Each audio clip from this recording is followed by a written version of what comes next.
lahir di Sumatera Barat. Sawalunto. Ya, itu waktu bapaknya bertugas di sana. Tapi anak-anak beliau itu ternyata menjadi orang-orang yang baik semua, Sujatmoko, Syahrir, Miriam Budiarjo dan sebagainya. Nugroho Wisnumurti. Nugroho Wisnumurti juga. Besar di PBB. Yang menarik adalah ini Pak Dr. Saleh ini zaman revolusi dulu, karena beliau juga menjadi dokter pribadi, dokter keluarga kami. Waktu saya sakit jari kaki saya itu dulu terluka sedikit aja kena menjadi tidak bisa sembuh karena tidak ada obat. Itu Dokter Saleh ini yang menganjurkan dipotong saja. Untung bapak saya tidak mengikuti petunjuk Dokter Saleh ini sehingga akhirnya ditemukan obat dan bisa sembuh.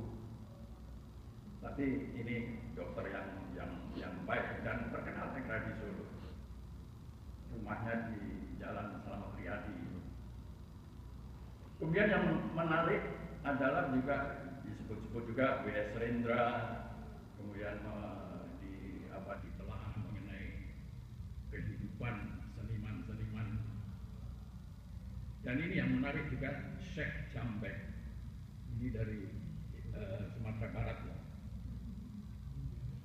Syekh Jambek ini ulama terkenal. Jambek atau Jambek? Jambek. Oh, terkenal. Ya. Hanya menarik karena apa yang dikemukakan oleh ASN ini. Beliau ini pada waktu muda, Mekah ya. Untuk orang yang nakal sekali. Dia mencuri, dia main judi, dia segala macam maksiat itu dia jalankan. Sampai suatu kali, sampai orang tuanya itu sudah putus asa. Sampai kemudian dia diburu oleh orang-orang kampung karena mencuri dan dia bersembunyi di sawah itu. Disitulah dia sadar dia tidak akan lagi melakukan hal ini. Dan dia bilang pada ayahnya bahwa saya sudah tobat, saya tidak akan melakukan ini. Apa yang baik sebaiknya saya lakukan. Kemudian oleh orang tuanya dibawa naik haji, ditinggal di sana, diserahkan pada seorang syekh di sana dan belajar kepada dia. Itu umurnya sudah 34 tahun, artinya dia sudah orang dewasa. Dan di sana dia belajar sampai 7 tahun kalau tidak salah. Dan dia pulang sebagai seorang alim dan dihormati oleh penduduk. Bahkan saya kira dia mempunyai reputasi nasional.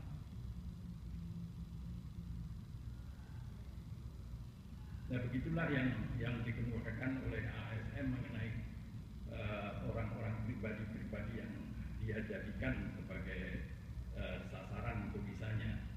Ada Hamka juga, ada Arnold Mononutu, juga tokoh-tokoh internasional seperti Benazir Bhutto, Khatami, bahkan Einstein, Jimmy Carter, Bush, dan Fukuyama. Rupanya buku ini ditulis sampai masa Bush, karena seperti saya katakan tadi yang banyak dimaki-maki itu policy dari Bush yang dikatakan brutal, kejam, imperialistik, dan seterusnya.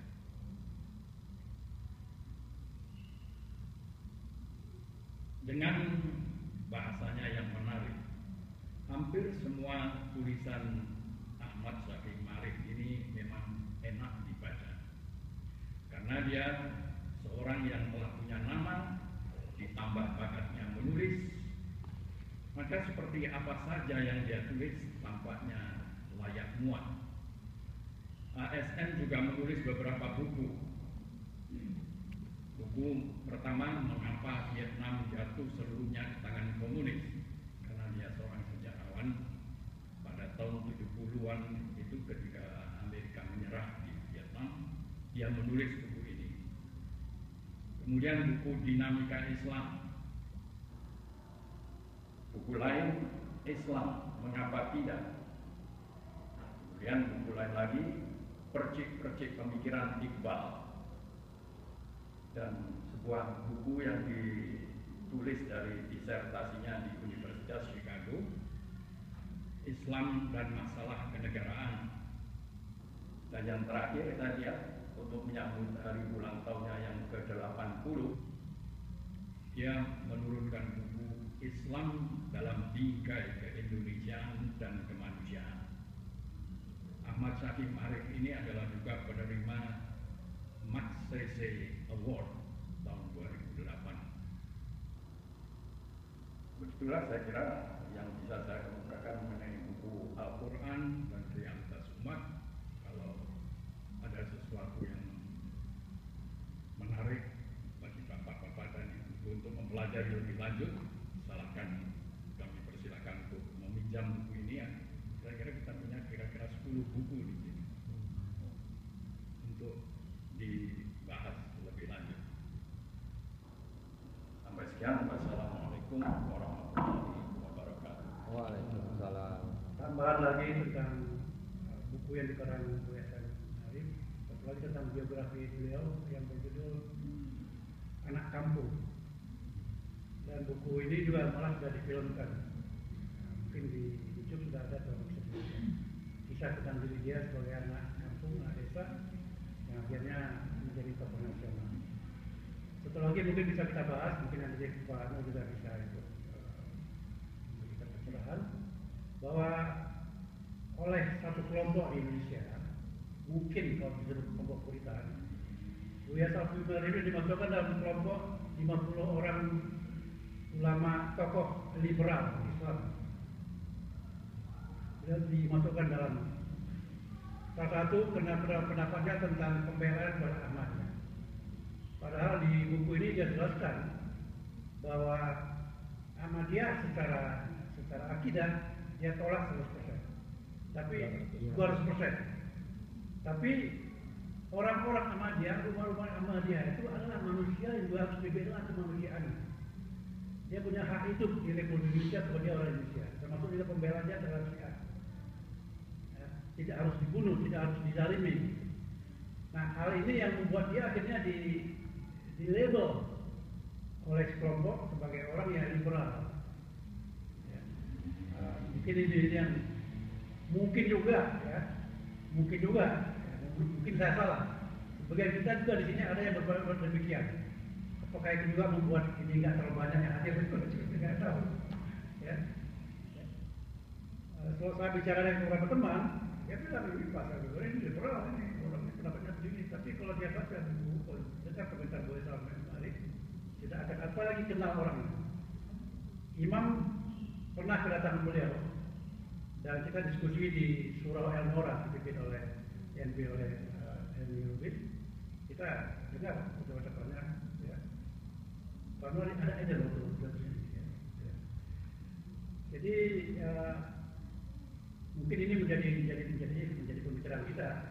Kalau kita langsung bisa label dia itu liberal, termasuk dalam pasal 50 ini Azumah Biasa dimasukkan dalam kategori itu, Pak Nazaruddin Umar, Alwi Shihab, Presiden macam, karena menyuarakan yang sifatnya memang bagi sebagian yang orang menganggap ini kontroversi, ya, tidak dianggap tidak bukan Islam mainstream, karena membela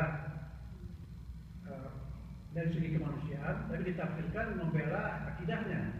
Padahal ini harus dibedakan sebagai manusia. Bayangkan sekarang ada kelompok yang nama Syiah di Madura itu, tapi sekarang tidak bisa pulang ke kampungnya karena dia harus tinggal di stadion. Anak-anak di stadion itu, karena itu pulang dia akan diserbu. Maka demikian harus kita melakukan bersama kita orang bangsa Indonesia ini.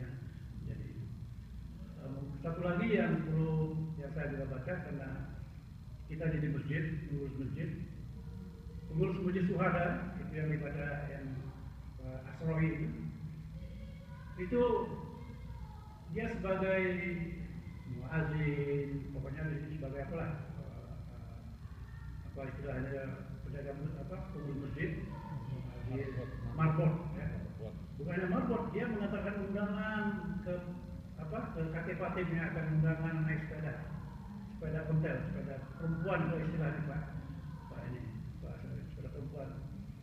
Malah datang ke rumah Buya, hanya mengasih tahu bahwa mengingatkan Buya bahwa rumah ini akan kurban. Ya, Buya bilang kenapa harus di antar latuk ini? Saya kan bisa ditelepon. Saya hanya ingin pastikan bahasa temu Buya bilang oke, jadi saya merasa aman. Dan berapa ini Pak Asroi ini dibayar oleh masjid? Itu 100.000 rupiah.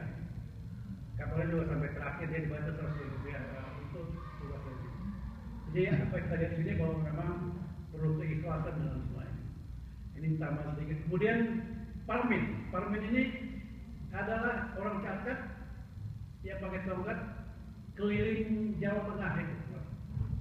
Kerjanya sebagai tukang asah pisau dan gunting, keliling dengan tongkat, asah pisau, asah gunting. Ternyata dia itu penghasilannya jauh lebih besar dibandingkan dengan pensiunan kreator lain tadi itu. Bisa membangun rumah di kaki Gunung Merapi, tapi waktu gempa rumahnya hancur. Nah, dia tetap berusaha dengan ini humanitasnya yang dibutuhkan di sini, dan banyak lagi yang lain-lain. Silakan saya balik kemana saja mungkin. Biro dulu mungkin sebagai yang pernah diurus oleh Sapi Malik. Silakan.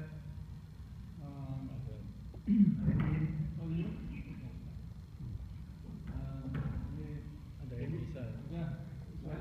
Suara kencang dikit ya keluar. Memang menarik apa yang disampaikan oleh Pak Muhammad. Ketiga sisi pertama, semakin yakin saya pribadi pentingnya kita melanjutkan usaha ini. Nah, kenapa? Karena yang disampaikan ditambahkan oleh ulasan Pak Moderator. Dan yang poin kedua adalah justru itu yang missing tadi. Saya baca-baca, saya belum baca bukunya, tapi saya baca komentarnya. Salah satu kenapa buku ini dituliskan oleh beliau adalah karena kita memasuki sebuah era yang mungkin sama dulu kita sebagai muslim di dunia Islam itu belum memasukinya, di mana begitu hebatnya himpitan-himpitan politik, ekonomi, sosial, termasuk Islamofobia yang merajalela, termasuk perang Irak yang dikecam kemudian secara beberapa kali digarisbawahi oleh Pak Nur. Justru itulah isi buku beliau mengingatkan bahwa akibat himpitan ini Muslim itu menjadi kehilangan, masing-masing menjadi puritan, tetapi untuk berlaga satu posisi dengan posisi yang lain. Nah, dan ini terjadi bukan hanya di Indonesia, ini hampir terjadi di mana-mana. Inilah percikan-percikan api yang kita lihat sekarang ini.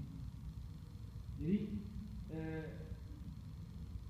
yang beliau tadi dikategorikan sebagai 50 liberal itu bukan, itu sudah selalu saja kita membuat ada yang bahagian daripada bukti poin kedua itu, bahwa ada sebagian kita itu yang sangat dengan mudah melabel kalau itu tidak sesuai dengan pendapat dia atau dengan pemahaman dia bahwa orang itu adalah berseberangan dan dimasukkan di dalam satu jargon. Dan dari inilah yang sangat pentingnya poin ketiga. Ternyata bagi kita yang minoritas di Amerika, tadi malam si Oscar menulis satu kalimat yang sangat baik. Adam itu sekarang misalnya di sini, kalau dulu berbicara interface dialog, sekarang adalah interface action. Jadi, nah di sini ada dua dimensi. Dialog cuma membicarakan, sedangkan action itu melakukannya. Nah, yang dilakukan oleh Buya Safi Mari mungkin dalam konteks action tadi, khusus minimum dari kacamata apa gaya dia menghandle Ahmadiyah, bukan Muhammadiyah, Ahmadiyah, karena gejolak api Ahmadiyah itu terjadi ketika September 11 sudah terjadi. Dunia Islam termasuk Indonesia sedang dapat himpitan yang luar biasa, sehingga banyak kita juga sedikit mendapat pengalaman melalui KBRI Washington DC akibat terjadi pembunuhan atau kekacauan dari anti Ahmadiyah di Indonesia. Dan saya ingat sekali malam itu kita disuruh berdoa, kita disuruh, tiba-tiba saya sendiri juga disuruh maju ke depan untuk memberi komentar. Lalu saya berpikir, ini episode yang sangat kecil, what should I do? Bagaimana? Saya minta suruh bicara, ada sanksi ahli dan sebagainya. Karena tidak bisa lagi kompromi, yang saya katakan hanya dua, bahwa Ahmadiyah itu ketika saya siswa SMA di Medan dulu, Ahmadiyah sudah ada, lalu kenapa dibicarakan sekarang? Kok ini menjadikan? Yang kedua, bahwa soal akidah tidak ada lagi, soal apa namanya, tidak ada, itu sangat clear. Nah, jadi artinya khilafiyah dalam agama. Nah, mungkin di sini pentingnya ya pemikiran-pemikiran seperti beliau sebetulnya di dalam buku ini disuruh mempertanyakan, menggali Al-Quran dengan permasalahan dunia. What's wrong with it? Kita punya mazhab, kita punya petunjuk, tetapi ada juga bahwa Al-Quran itu adalah hudan linnas. Siapa yang melakukannya mendapat manfaatnya. Ternyata ada juga scholar di barat, ini poin terakhir, mengatakan bahwa konstitusi Amerika, konstitusi apa namanya, the Bill of Rights, the Constitution of America tidak bisa lahir tanpa ada percikan inspirasi dari Al-Quran. Karena tidak ada di Bible itu, tidak ada. Jadi dituliskan.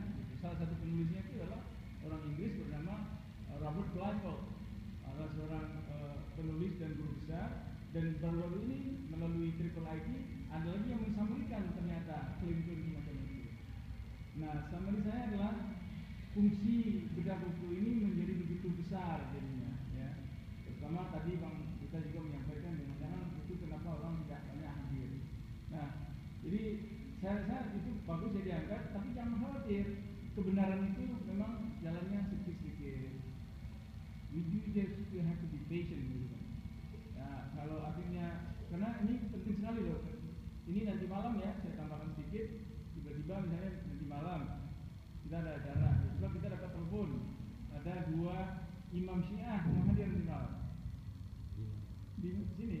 Nah, ini berkunjung ya, kita nggak mengundang, dia ingin hadir. Lalu kita diskusi, gimana? Mau tutup pintu. Nah, untuk meminimalisir, kita undang juga imam lain. Nah, kita undang juga imam Masjid Muhammad dari Nation of Islam. Kemudian, tapi bukan Nation of Islam, mereka sudah sholatnya sudah mainstream sekarang ya. Kemudian kita undang juga Imam Johari dari Darul Hijrah.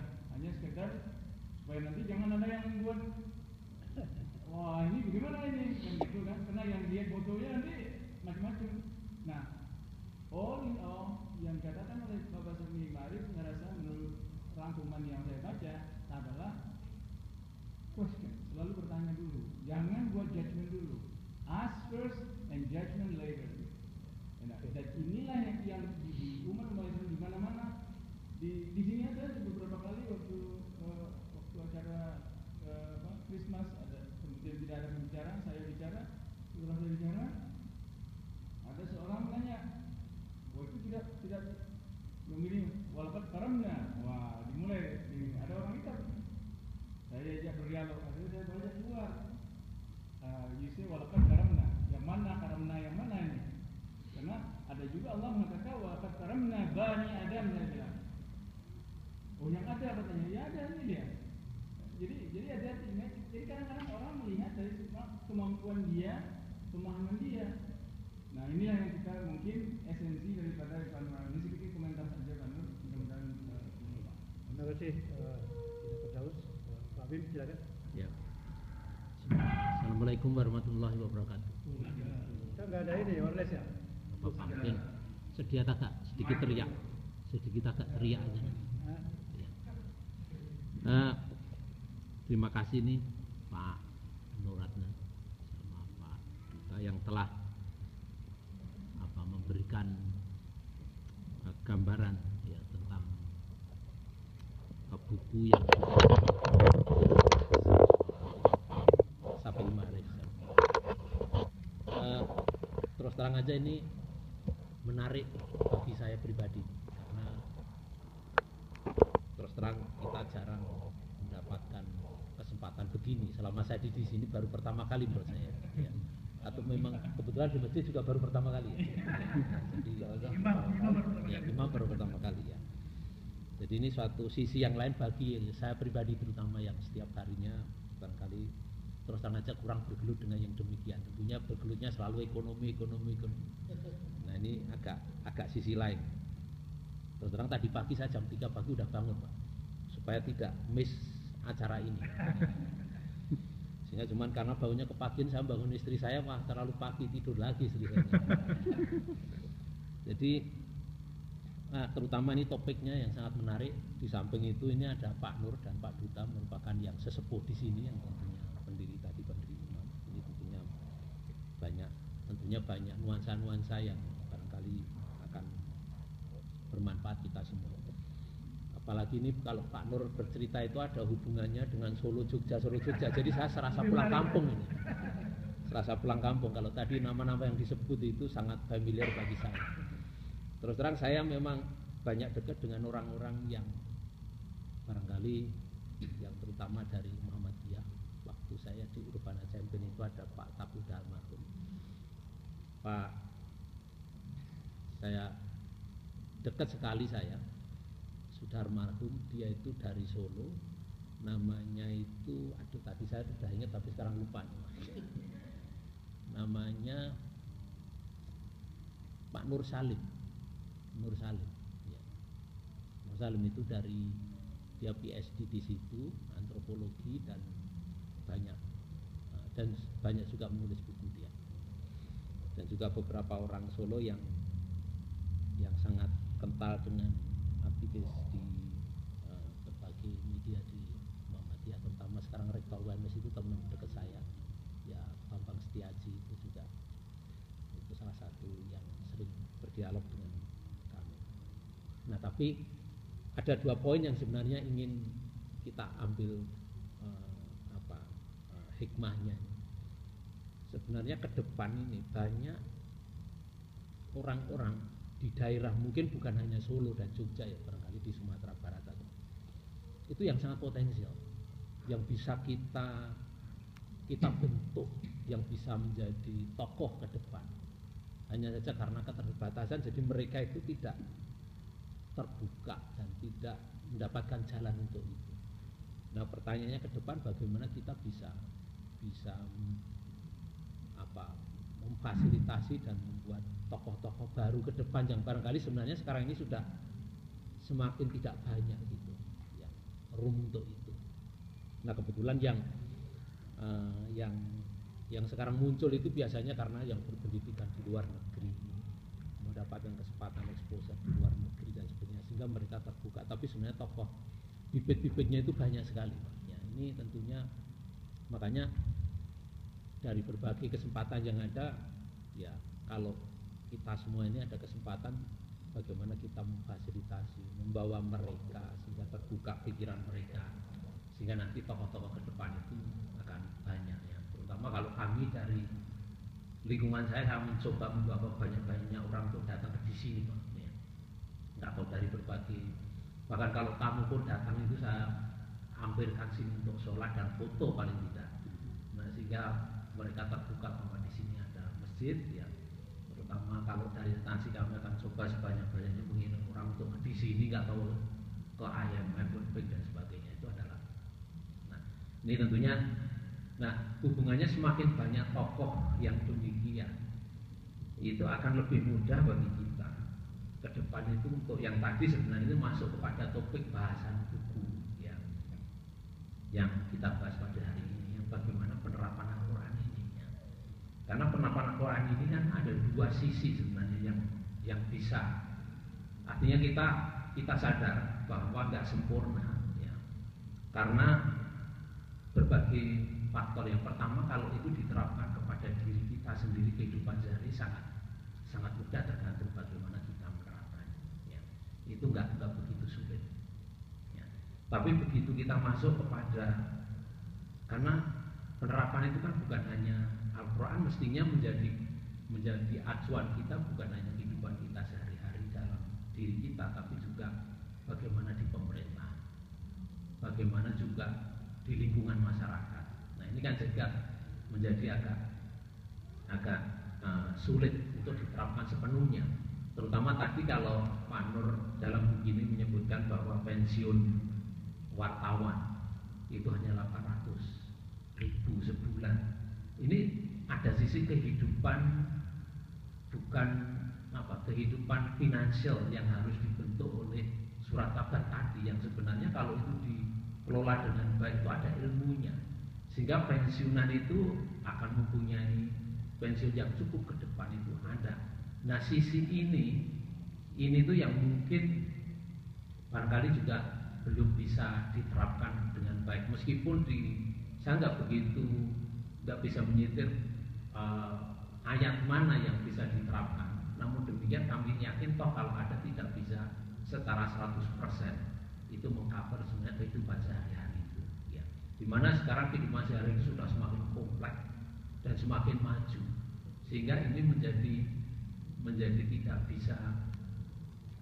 tidak bisa memenuhi harapan ya, bahwa tadi pensiun tadi cukup. Tapi sebenarnya ada sebenarnya yang buktinya sekarang ada beberapa perusahaan yang bisa melakukan itu dengan baiknya.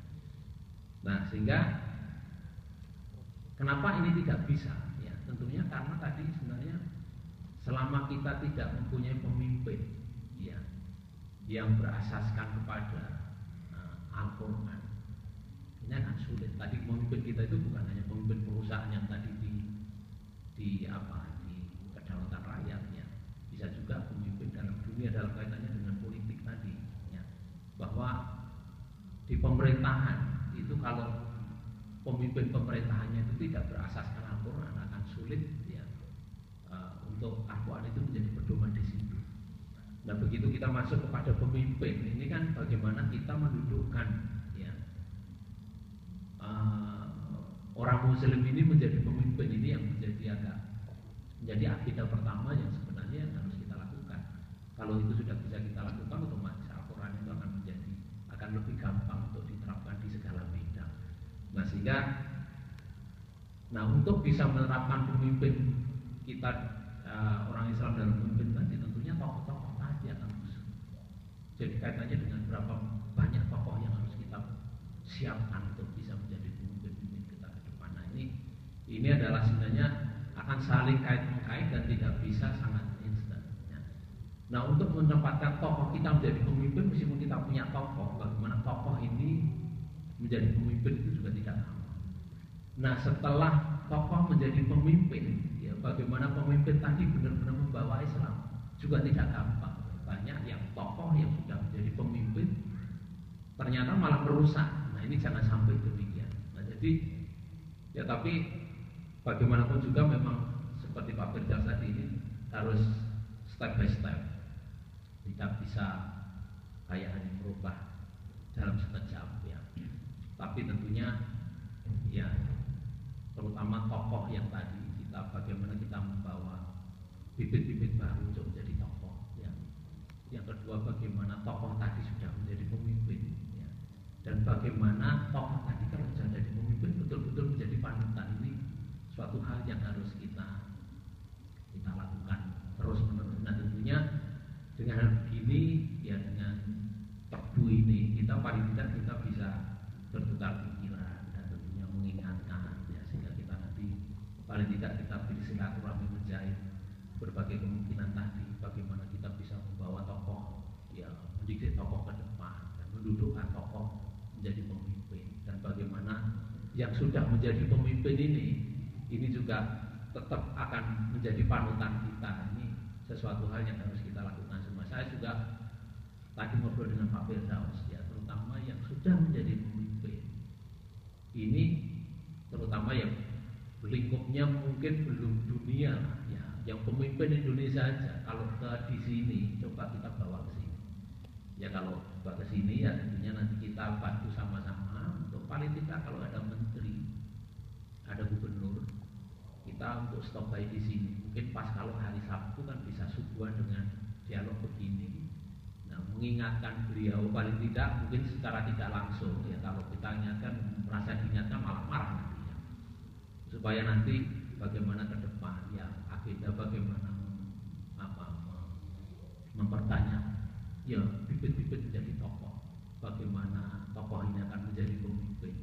Bagaimana pemimpin menjadi panutan ini bisakah kita selalu lakukan ya, ini akan bagus sekali. Pertama ini sekalian aja kepada program-program yang sebenarnya sudah kita bicarakan ini, bahwa misalkan nggak tahu nanti kita untuk memberikan bantuan buku ini sangat mungkin Pak ya, mungkin dari nanti pemimpin-pemimpin terutama paling tidak spring meeting, annual meeting itu kan pasti datang ke sini ya, kita jauh-jauh hari ya, nanti kita terutama sama-sama teman-teman ini Pak Haris, jangan Pak Firman ada enggak ya, nanti kita minta supaya pas spring meeting ya, annual meeting itu ada yang stop kayak di sini, nggak tahu pas subuhan begini ya, mungkin bantuan buku.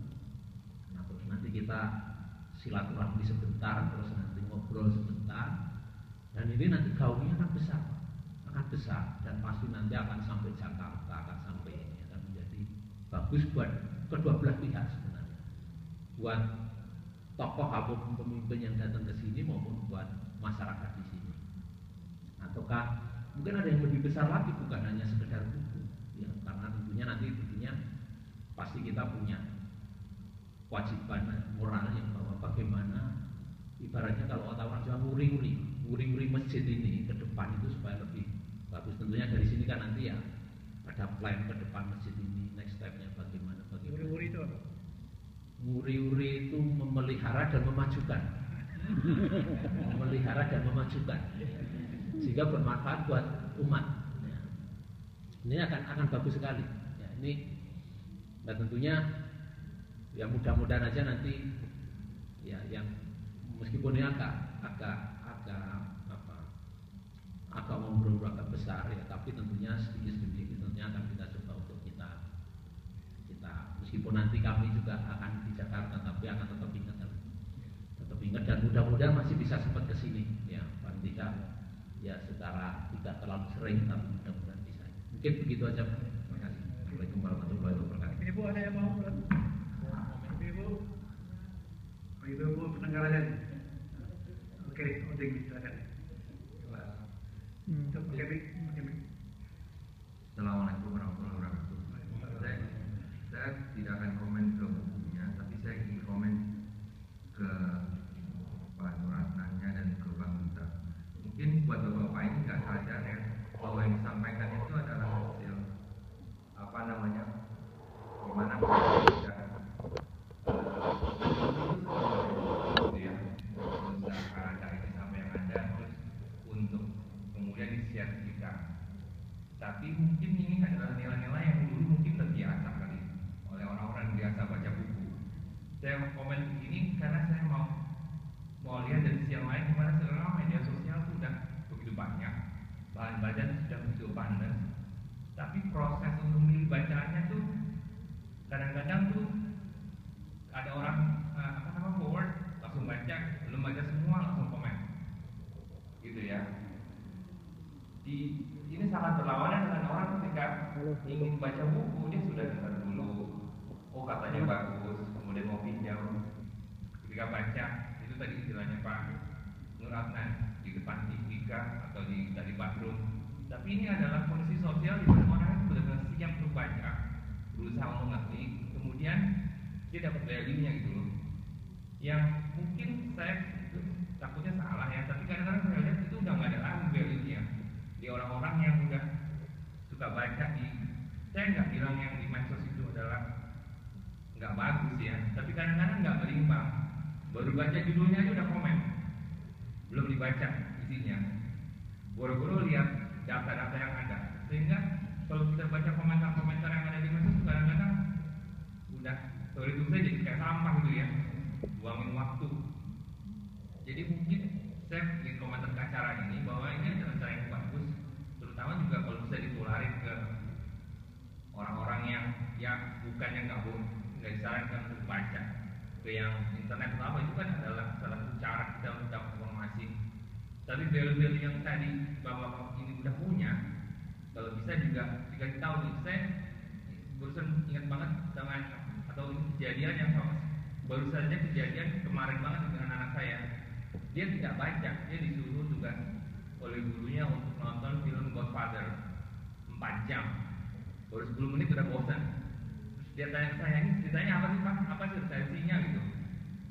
Jadi kadang-kadang saya udah gak dapet lagi tuh sense-nya orang-orang sekarang tuh, yaitu tadi cinta banget. Apa kalau ada buku, ada yang bagus, terus dicoba baca, coba ngerti, coba apa namanya ya share gitu ya, cari value-nya. Kayak gitu kan harus ada masa dia berhenti dulu, fokus waktunya ke sana, terus coba pahami bukan yang selewatnya gitu ya, sehingga yang dipahami ya lewat-lewat aja. Jadi ya itu aja komentar yang untuk acaranya. Terima kasih. Mudah-mudahan dengan adanya library ini kita bisa terus campaign untuk orang lain membaca. Yang lain, Ibu? Nanti Ibu sebelum nanti Pak Pranagala akan mengomentari lagi. Terima kasih.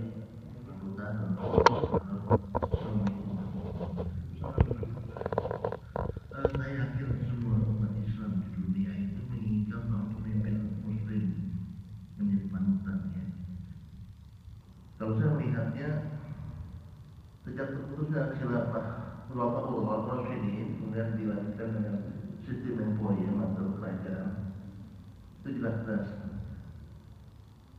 di situ awal mungkin keterpurukan umat itu. Kita bisa nggak usah kita contohnya Saudi Arabia ini, semua menteri ya dan asisten-asistennya itu keluarganya semua. Coba kita bisa lihat ya, di negara teluk gitu. Nah ini saya nggak tahu apa memang penyebabnya ya, sehingga umat Islam sekarang sedang menanti-nanti itu akan bangkitnya seorang pemimpin Muslim yang betul-betul diterima oleh bukan saja oleh umat Islam, tapi oleh seluruh umat yang ada di dunia ini gitu. Dalam konteks buku, ya. Dan saya juga di situ saya tidak menyalahkan kenapa Buya Syafi'i Ma'arif tidak suka dengan sistem khilafah. Saya juga tidak menyalahkan itu ya. Karena memang apa? Saya yakin juga itu timbul karena apa? Ya karena ingin coba-coba ada khilafah baru gitu. Kalau pemimpin ISIS, saya yakin itu. Nah kalau lagi kita membaca firman Allah yang Allah katakan ya ayuhan nas inna khalaqnakum min dzakari wa unsa wa ja'alnakum syu'uban wa qaba'ila lita'arafu inna akramakum 'inda Allahi atqakum. Di situ jelas gitu. Allah bukan hanya mengalahkan ayat ini kepada muslim, bukan, kepada seluruh umat yang Allah ciptakan gitu. Untuk apa ya, saling mengenal satu sama lain. Ya, di mana pada intinya adalah orang yang mulia itulah yang insya Allah akan bersama Allah itu. Nah dengan konteks yang terjadi di tanah air kita, ya ributnya Syiah, ributnya Ahmadiyah dan ributnya macam-macam kelompok Islam yang ada di tanah air kita, inilah gambaran bagaimana cara salurnya Islam. Pertama, saya melihatnya Muslim di Indonesia adalah yang terbanyak di dunia. Ya, nah kalau ini yang akan dijadikan contoh bagi orang-orang Barat, ya, untuk memberikan gambaran begini kan Islam yang sebenarnya gitu, satu sama lain yang ribut gitu. Nah dengan ada tokoh-tokoh yang dianggap ribut, ya saya juga menyayangkan sekali dan saya khawatir ini akan semakin merajalela gitu. Kan di kita ada yang kasih itu udah langsung di label. Labelisasi inilah juga yang akan membahayakan. Saya yakin ini juga yang menggunakan gambaran akan terpuruknya Muslim di Indonesia. Demikian mungkin gambaran ataupun cara berpikir saya yang melihat situasi umat Islam di dunia ataupun di Indonesia. Lebih-lebih setelah membaca udahan buku dari Pak Nuatan. Terima kasih. Assalamualaikum warahmatullahi wabarakatuh. Lain?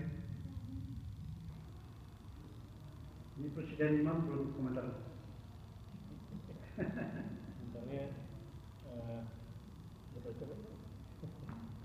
Ini banyak pesan juga dari Pak Bimbo.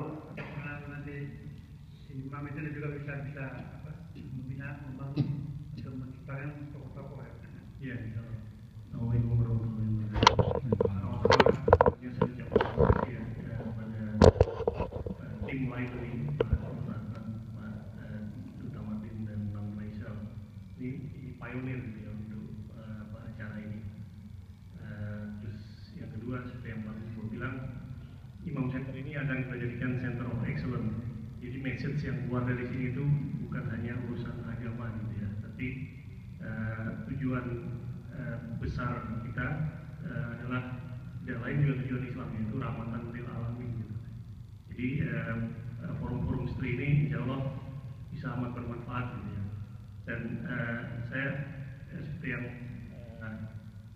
Pak Oding bilang, ingin sekali banyak penerus generasi terutama generasi muda yang mengambil peran juga seperti Pak Nuranan dan Bang Duta, khususnya menghidupkan library dan membedah bukunya seperti ini. Nah, saya ingin teman-teman yang sini dapat giliran ya satu persatu maju ke depan gitu insyaallah. Itu aja. Assalamualaikum. Bang Malik, ini masih keluarga Pak Jamil Jambe.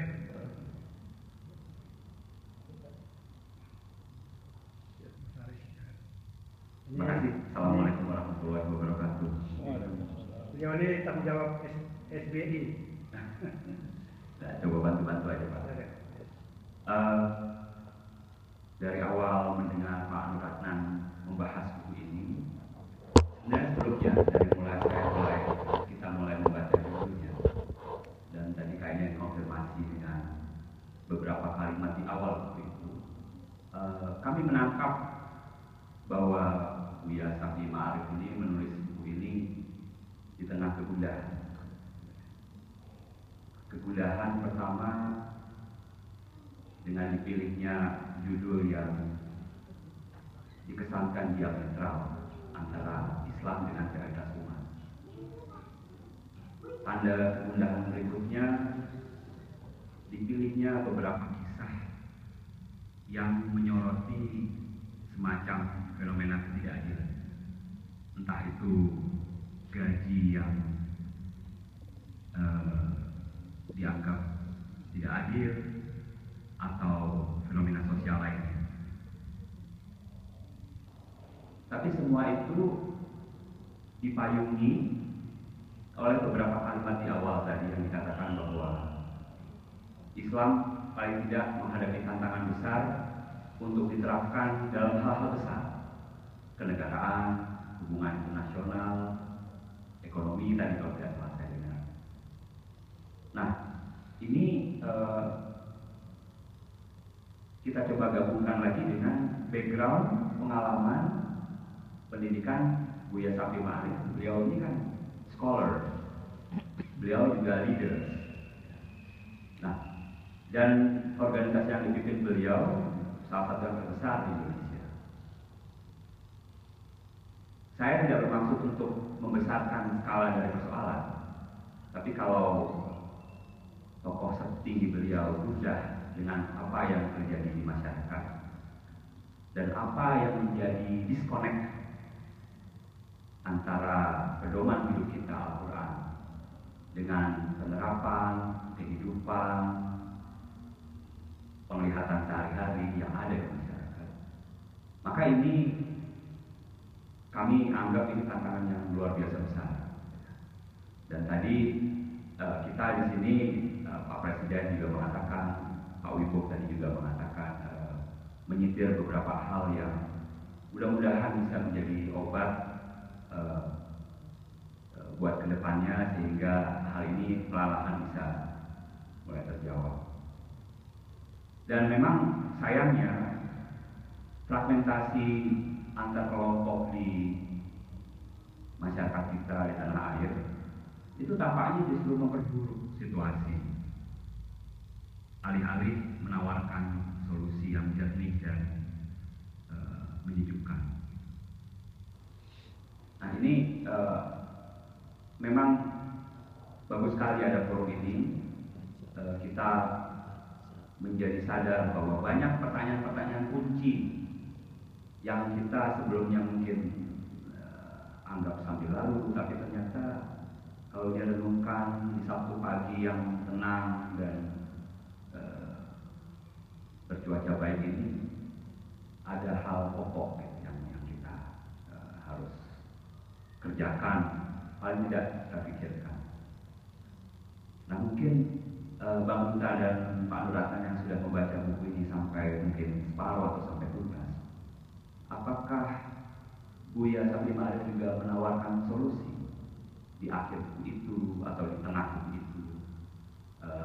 Paling tidak direction secara global, secara prinsip, bagaimana baiknya umat Islam maupun pemimpin Islam maupun komunitas Islam maupun organisasi Islam ini untuk bergerak. Saya kira begitu aja. Terima kasih. Assalamualaikum warahmatullahi wabarakatuh. Ada satu lagi sebelum perkenalan nanti main. Proses 5. Udah. Mari sedikit cerita tentang jangan sampai. Saya tahu. Assalamualaikum warahmatullahi wabarakatuh. Sebetulnya saya tidak ada komen, tapi baru ingat sekarang dengan keadaan menyambut sambutan dari Bapak Presiden Imam bahwa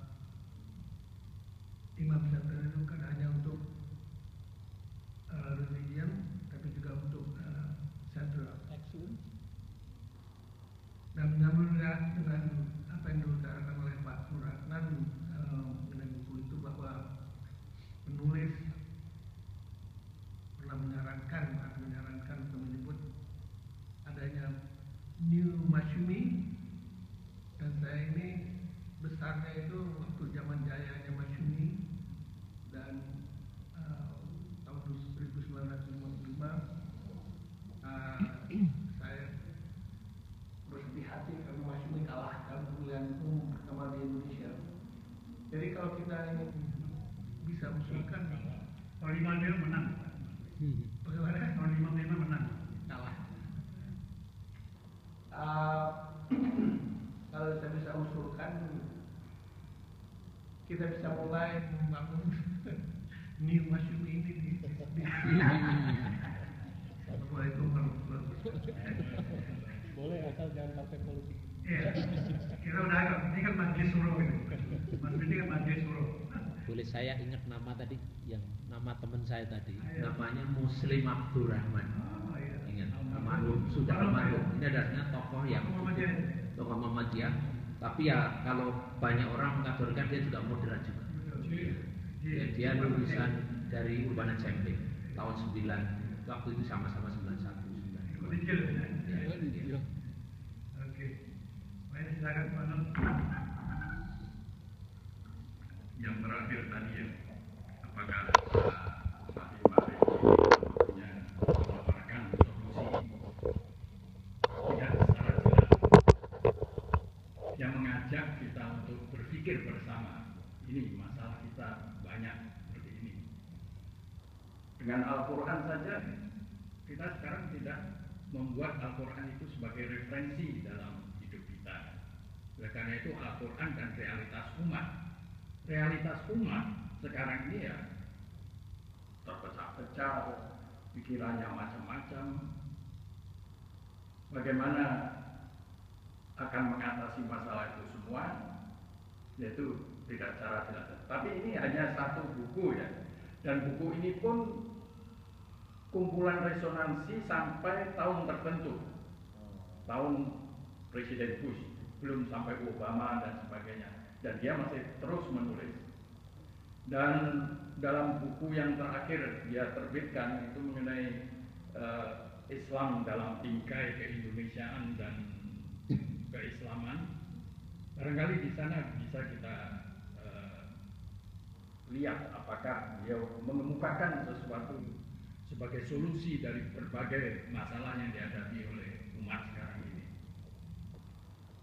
Sayangnya kita belum punya buku itu ya. Pak Syafi'i Ma'arif ini disebut liberal karena dia memang berubah, dia mengakui akhir-akhir ini berubah.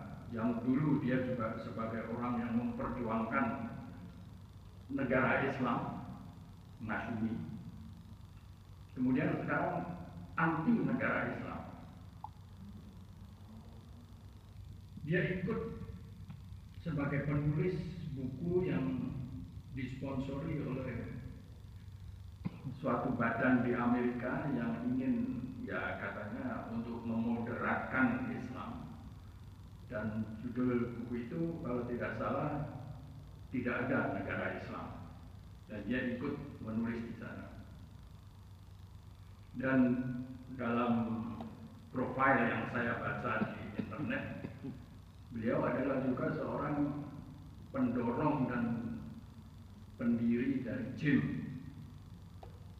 Jaringan Islam Muhammadiyah. Pak Muslim Abdurrahman itu juga kekenggotnya. Ini semacam jilnya di kalangan Muhammadiyah. Di NU pun ada. Dengan Ulil Absar ini kan dari NU. Artinya sekarang ini timbul keinginan, memang timbul keinginan untuk menafsirkan, memberi tafsiran baru terhadap Al-Quran ini. Saya kira itu ada segi positifnya. Mungkin mereka juga membuat sesuatu kesalahan, misalnya terlalu tergesa-gesa mengemukakan pandangannya tidak secara halus, approach-nya kurang baik sehingga menimbulkan tantangan-tantangan. Tetapi pandangan-pandangan baru ini meskipun kelihatannya berbenturan, itu nanti insya Allah akan menimbulkan satu pandangan baru yang bisa kita terima. Seperti misalnya masalah negara Islam. Semua orang sekarang ini menentang kelihatannya di Indonesia, kecuali yang mendukung ya. Sayangnya konsep negara Islam ini sebelum berkembang itu sudah dimatikan dulu. Itu sudah sejak zaman demokrasi liberal, zaman Bung Karno, Masyumi sudah dibunuh, kemudian Darul Islam dibunuh, sampai ke Orde Baru juga demikian, sehingga tidak timbul diskusi yang terbuka, yang meninjau dari segala segi. Mungkin negara Islam itu apa sih? Apa yang perlu renungkan kembali mengenai konsep ini. Jangan-jangan nanti ujung-ujungnya negara Islam itu ya seperti Pancasila itu, ketuhanan yang Maha Esa, adil dan makmur, kemanusiaan yang beradab dan sebagainya. Jangan-jangan ya ini kesimpulan akhirnya nanti sampai di sana, atau Pancasila plus. Nah, plusnya apa nanti? Itu kalau dibiarkan diskusi itu berkembang, itu akan menimbulkan sesuatu yang baik. Hanya sekarang ini baru akan maju sedikit sudah digempur, maju sedikit gempur. Nah, ini yang bagi saya patut disayangkan. Saya kira begitu aja. Mungkin saya menambahkan tentang solusi. Buya sampai hari ini nampaknya solusi dengan mengambil contoh diri dia sendiri. Dia dalam praktek kedepannya, dia ikut demo untuk mendukung kelihatan mendukung Ahmadiyah waktu sama-sama sampai ribut dengan FPI ya. Jadi ikut di demo dalam barisan yang tidak menantang Ahmadiyah, tapi justru didekati bagaimana memperbaiki gitu. Kemudian dia juga ikut di PDIP. Dia itu adalah Ketua Jamiatul Muslimin Indonesia, underboard daripada PDIP. Jadi dia tuh ingin inklusif. Kalau orang lain nampaknya menantang, dia ingin masuk di dalam dan memperbaiki dari dalam. Nah, ini yang dia bilang pendekatan kultural. Ya. Baik, Mas Umi salah kalau tidak melakukan pendekatan kultural dengan Soekarno. Ya. Soekarno ini orang Jawa, jangan dibaca frontal, dia malah akan apa? Juga Pak Harto jangan terlalu frontal. Maka akhirnya lainnya dismiss karena justru Pak Harto didekati dari belakang oleh Habibie yang dipakai oleh Panglima Pak Jatuh dan segala macam. Akhirnya mau melahirkan di sini. Jadi memang ini pendekatan kultural ini juga dilakukan dan yang mari atau ini pendekatan kultural dan dia memang besar sekolah di Jawa ya. Jadi dia melakukan itu. Jadi memang akhirnya orang-orang dari Sumatera Barat, dari Sumatera itu kecenderungannya kan memang maunya frontal, ya kan? Pulau dulu urusan belakangan, gitu kan? Tapi dengan pendekatan kultural lebih banyak berbau dengan teman-teman dari suku lain segala macam, jadi kita saling bisa mengisinya begitu.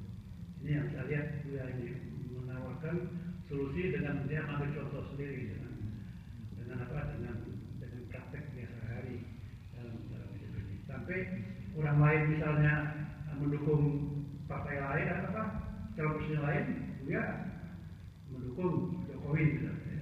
Nah, dengan dia berada Jokowi dia ingatkan Jokowi di dalam. Kalau kita nggak melawan Jokowi kita malah nanti. Tapi Jokowi akhirnya menjadikan Buya ini penasihat spiritual dia di dalam hidup sehari-hari. Ini apa? Baik, saya pikir kita sudah 1,5 jam. Saya pikir cukup. Tidak mudah dengan cuma 1 jam sudah kita dah apa ya. Terima kasih. Ditutup Bang, usulan aja Bang. Ya. Minggu ini, anggap aja minggu ini, dan kita membedah buku Buya Syafi'i Ma'arif. Ataupun minggu kemudian juga. Nah, mungkin bisa nggak Pak Nur dengan Abang itu, apa yang kita bicarakan ini sebagai bahan